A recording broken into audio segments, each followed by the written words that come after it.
général, l'homme, heu, parfois fort, parfois fragile, parfois tendre, parfois, peut-être cruel, je sais pas, je sais pas, je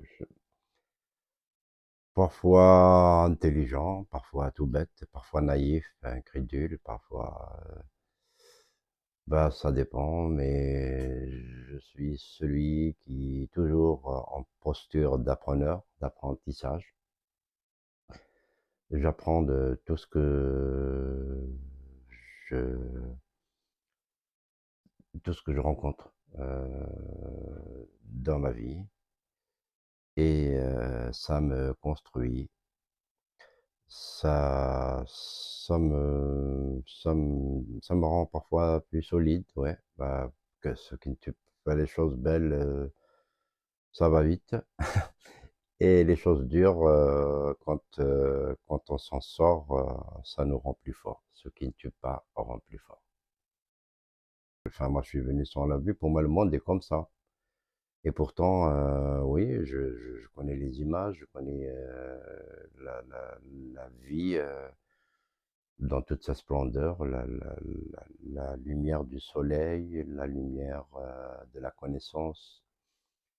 Et si tout le monde était comme moi, je pense qu'on se serait même pas rendu compte que le monde aussi est ce que vous croyez, parce que les gens ont peur du noir. On croit que le noir, comme ça, c'est une chose terrifiante. Non, le noir n'existe pas, d'ailleurs, d'après Einstein. C'est, le noir, c'est pas une substance. C'est juste, l'absence de la lumière et la lumière, elle est en moi. Elle est venue avec moi. Elle est dans tout ce que je peux sentir, depuis, mes orteils jusqu'à mes cheveux. Tout mon corps, ressent. J'ai toujours été en quête de mon l'autre moitié. Je pense que c'est toujours un peu la quête de l'homme, en général, hein, qu'il soit femme ou homme, avec grand H.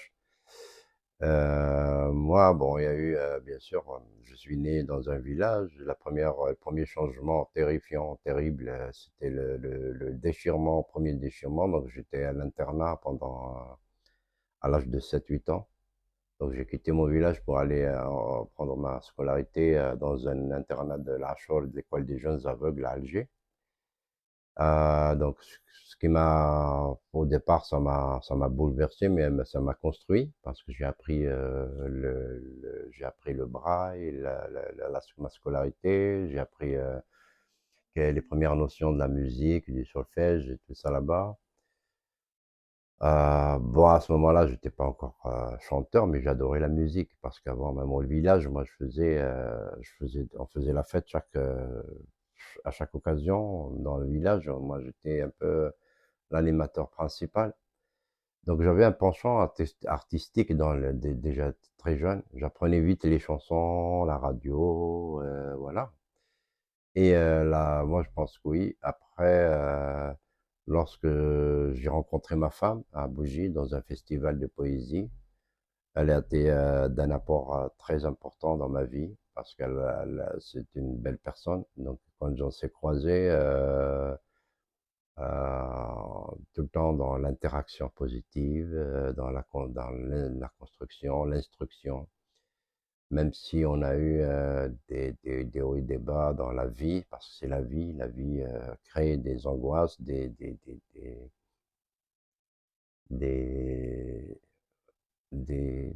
des moments comme ça de dureté. La vie chez nous en Algérie elle n'a pas été facile pour les artistes. Particulièrement, ce sont toujours eux les victimes de la désorganisation et du désarroi mental. C'est pas le désarroi, je parle pas du désarroi comme ça, donc, mais il y a une pauvreté spirituelle et que la culture est considérée comme, comment, c'est le dernier souci auquel les institutions et même le peuple auquel ils doivent penser. Donc l'artiste est considéré comme quelqu'un qui s'amuse, qui passe du bon temps, qui juste, il frappe juste la guitare. Alors on joue pas, on joue à la guitare, on frappe. Nous, on a violence, ça les dans donc, c'est le souci de la création, enfin l'esthétique n'est pas tellement développée parce qu'on ne leur a pas appris à l'école comment écouter les belles notes qui s'assemblent et qui s'harmonisent, qui sont... Je l'ai exprimé dans une chanson qui vient de sortir, le single Tafjiris Neddoumiti, donc à l'aube de ma vie. J'étais contraint d'aller loin de mes parents, loin de mon environnement familial et de mon village que je connaissais, que je commençais donc à connaître, à être autonome dedans. Après, on me dit non, tu vas changer d'endroit, tu vas aller, c'est là où tu dois vivre, tu dois construire, te construire, t'instruire. Donc, ce premier truc, et puis voilà. Un autre événement ou une autre rencontre, c'était la rencontre de mon épouse que j'ai rencontrée en 94 dans un environnement purement artistique. C'était le festival de la poésie de Béjaïa. Elle venait de Constantine et moi je venais de Tizi Ouzou et on s'est rencontrés là-bas dans un festival de poésie, un échange artistique d'un truc et ça a été le coup de foudre et c'était jusqu'à maintenant et c'est ce ça m'a vraiment apporté beaucoup de, voilà, c'est ça l'élément important que je pourrais citer. Au lycée, quand j'étais au lycée, j'avais rencontré un enseignant de musique, Monsieur Karouch Salem. D'ailleurs, on a fait dernièrement, on a fait un live ensemble parce que je fais des lives chaque samedi sur le réseau, sur TikTok, pour parler un peu du parcours, de mon parcours, parce que je pense que mon parcours pourrait susciter un peu d'espoir aux gens. Après, j'ai rencontré, bien sûr, Rabah Tissilia, qui est je l'ai rencontré lorsque je m'apprêtais à aller à la fac.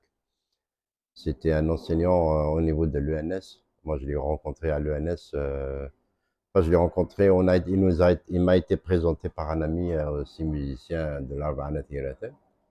Et après, on a travaillé ensemble pendant plusieurs années, pendant surtout les années noires de l'Algérie. Nous avons risqué plusieurs fois notre vie, parce qu'on se battait, on résistait, on chantait dans tous les villages, dans toutes les localités, pour dire aux gens que oui, il y a la musique, il y a l'art, il y a de l'espoir, il y a la vie, et il y a encore le combat contre l'obscurantisme, contre l'exclusion, pour la vie, pour les libertés, pour tout ça. On s'est battu, on croyait à un idéal, à un idéal de notre pays qui devait aller, qu'on allait pouvoir l'ouvrir à d'autres,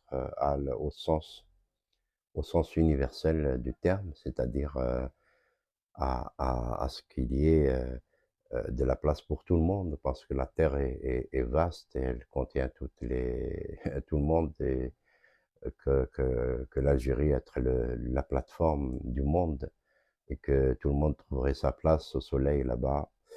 Mais malheureusement, le combat n'était pas si simple. Voilà. Donc, mais là reste toujours comme un témoin. Ce qu'on a fait reste quand même comme témoin de l'histoire sur le contexte, enfin, concernant le contexte du pays, ce qu'on a vécu, témoin d'amour, témoin de plein de choses. On a fait quand même un parcours de... C'était dur, mais on l'a fait. On n'était pas peut-être conscient parce qu'on y croyait tellement on s'en foutait on s'en foutait de nos vies.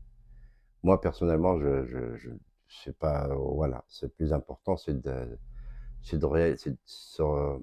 réaliser ce qu'on a envie de faire, de rencontrer ce public et de lui donner de l'émotion et des espoirs. Et la pudeur, oui, la pudeur, c'est une qualité en quelque sorte, mais ce qui doit être dit et il faut qu'il soit dit. Je pense que j'aime pas la pudeur, par contre, kabyle parce qu'au fait, elle réprime plus, l'amour, l'élan de tendresse, d'amour vers la femme surtout. On peut tout dire, mais on peut pas dire je t'aime facilement.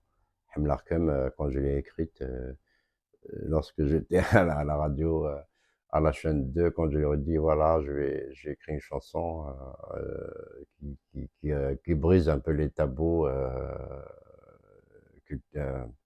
traditionnels, et il y a eu un silence radio de quelques secondes avec l'animateur parce que je savais pas qu'est-ce que j'allais dire, et ils me connaissent aussi que je suis quelqu'un qui va quand même au-delà de ce qu'on croit, de ce que limite, des limites de la tradition. Donc il avait peur, l'animateur, et puis je lui dis non, non, t'inquiète pas, c'est juste, on a tendance à dire مكملة ستار تاع جدرية je sais quoi يحمل عمالة تصدنا عمالة تصاد non mais يحملها comme tout court. Donc voilà, c'est-à-dire en fait la pudeur, oui, la pudeur, c'est une qualité lorsqu'il s'agit des choses universelles, par exemple, voilà, mais la pudeur au sens traditionnel, parfois, c'est un frein à la vie. Il faut pas avoir peur ni honte d'exprimer son amour et sa tendresse.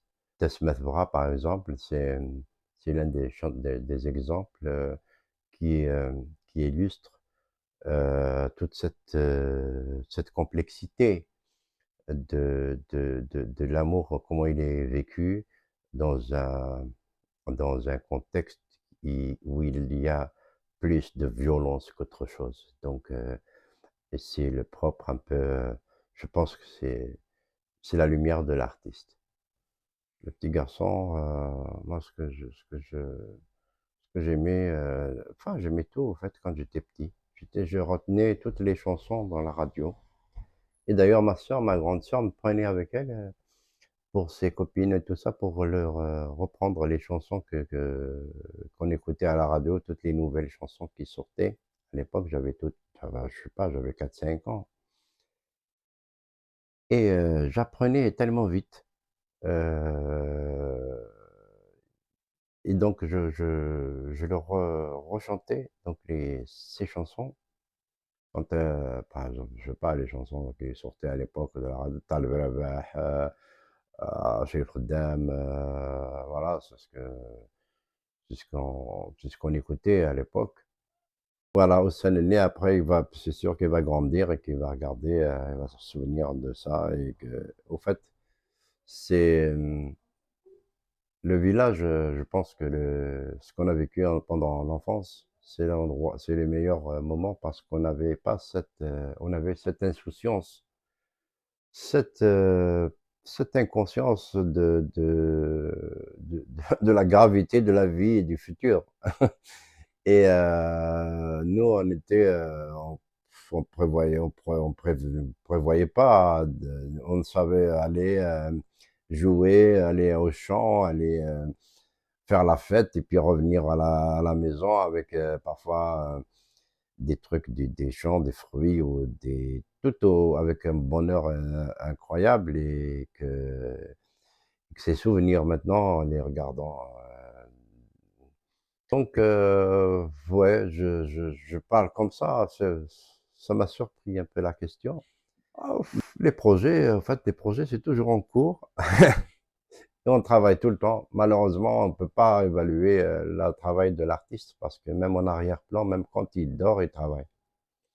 Donc, il m'arrive de rêver, même dans mon sommeil, même dans le rêve, je me vois en train d'arranger une note par-ci, une note par-là, être de là devant l'ordinateur en train de faire les projets. C'est que je voulais dire aussi, que je dirais aussi au public, Si ça l'intéresse, on fait chaque samedi un live sur TikTok à partir de 22 heures sur mon profil TikTok. Je suis en train de travailler sur un autre titre, Smith El Khair, et puis il y a plein d'autres titres en single qui vont sortir. On va les faire sortir au fur et à mesure. Voilà, il y a des projets de concerts en vue. Pour le public, je l'invite à venir sur mes réseaux, sur TikTok, Facebook, de s'abonner afin de trouver toute l'actualité me concernant. Et on dit tout en instantané. Parfois, il y a même des choses comme ça, de la vie, des sorties, il y aura plein d'autres choses, des tutos sur des chansons, par exemple, comment on a joué cette chanson au Seinen et comment on joue. Il y aura aussi des échanges, il y aura peut-être quelques encadrements pour les nouvelles pour les nouvelles voix, pour les futurs. Comment on peut aider aider, pas matériellement parce qu'on n'a pas la structure ni les moyens de pouvoir prendre en charge un artiste carrément, mais on peut le coacher sur certaines choses, s'il y a des belles voix, tout ça, ou de bons musiciens à la rigueur, on peut le faire travailler sur certains morceaux ou même dans des concerts. On va essayer de les encadrer, de leur montrer selon l'expérience, parce que l'expérience, c'est un gain de temps fou. Au lieu de tourner en rond à chercher ça et ça, parfois un conseil, une idée d'un vieux routier peut vous faire gagner du temps, un temps fou. Moi, j'appelle au fait plutôt bah, c'est les artistes, à la musique, à l'art, c'est l'art qui est un rassembleur, l'art qui appelle à l'amour, à la vie, au partage et à la paix entre les peuples. La jeunesse, c'est le futur, c'est l'avenir, c'est le potentiel le plus important. Culture, art, kabyle. L'art, l'art, c'est ce qui peut donner l'essor à tout le monde, qu'il soit kabyle ou pas. C'est ce qui peut lui donner un essor et s'occuper de l'art, c'est tout à votre honneur. Parce que c'est grâce à l'art que on dit bien que la musique adoucit les mœurs, et c'est grâce à l'art que même s'il y a des mots sociaux, c'est-à-dire les mots MAUX, les mots sociaux, ils sont atténués par l'existence de l'art. Et ça aurait été pire sans l'art. Heureusement que les gens écoutent et s'intéressent encore aux artistes et à l'art en général. Et le fait de promouvoir l'art afin qu'il devienne ancré dans l'air du temps de chez nous, dans la Kabylie, je trouve que c'est un combat et qu'il faut le mener, il ne faut pas se décourager. Et bravo pour ce que vous faites et je vous souhaite bon courage.